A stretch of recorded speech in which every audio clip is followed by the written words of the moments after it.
Well, let's get into the news of the day. It looks like Labor has already kicked off some of their New Year's resolutions, with the latest and the first being a scare campaign against Peter Dutton.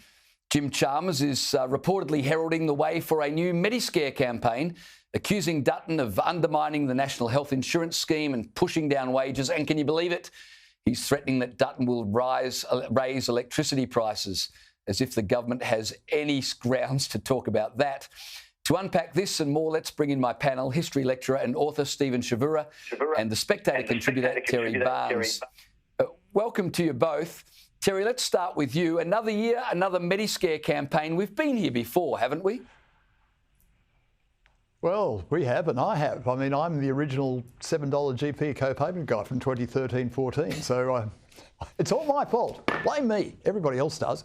But certainly, look, I think the fact that Jim Chalmers is rolling out Mediscare 2.0 or 3.0, because it was 2016, 2019, then they won in 2022. But clearly, I think that Peter Dutton is a pretty serious threat to Labor actually hanging on to government. So the Treasurer is ramping it up, the Prime Minister is ramping it up, the Labor Party campaign gurus are ramping it up, because they know that they are in an existential fight for survival here, and Peter Dutton is a serious threat to them.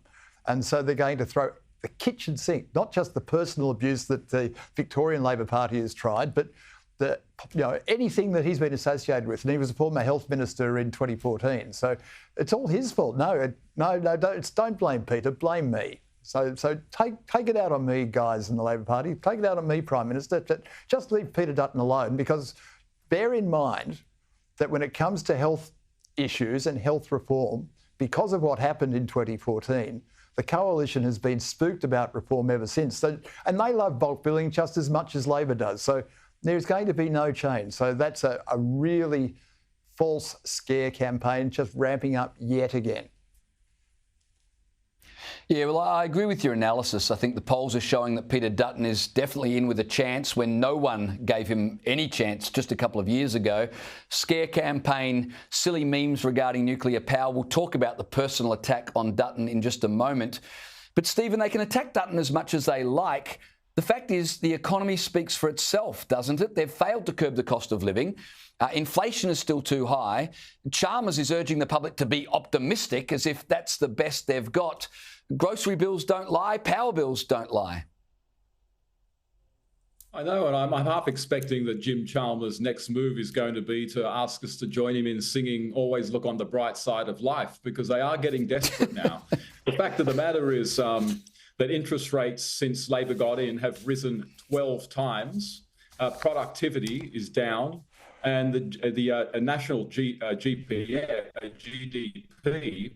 has gone backwards for the last 7 quarters. And on top of all this, we've still got a massive immigration problem that Australians are not happy with.